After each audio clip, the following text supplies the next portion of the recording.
Hey guys, Pete Hooley still here at Summer League in Las Vegas. A couple of days left. A lot of teams have gone. Dean Vickerman's still around for Melbourne United. Just caught up with him, and I do have a couple of whispers I want to share before we wrap things up here. Vickerman just ended up watching Boston Celtics' big Tyler Cook. We spoke about him before he came over to Vegas, and he was impressed. Really moved his feet well on the defensive end, which has been a little bit of a concern. We know he's an athlete. We know he finishes above the rim, but raised a few eyebrows for Dean Vickerman. That's always one to keep an eye on. The mutual interest between Ian Clark and Melbourne United is still there, but I believe there is at least one other NBL team who have inquired about what Ian Clark is up to. We know he's played in Sydney and Adelaide, loves Australia, so we'll continue to watch that one closely.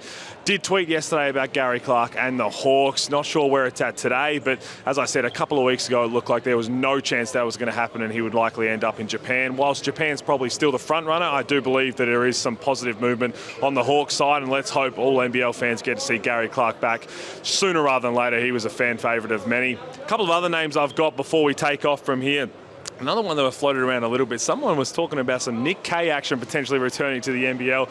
Did chat in with some people in Japan. That doesn't look like it's going to happen as much as we'd love to see Nick Kay back. Speaking of the Perth Wildcats, Joe Wieskamp looked like he nearly ended up being a Wildcat before the Phoenix ended up securing his signature. We're going to catch up with him tomorrow.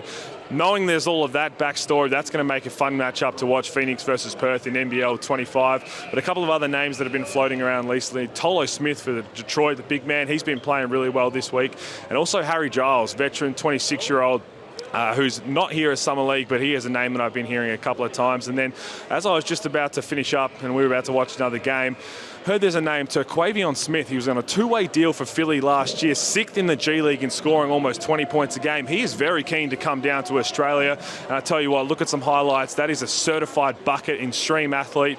We'll see you continue to watch that one and monitor that. That's about all the whispers I've got left. We're going to take off in a couple of days. We've enjoyed it and hope you have too.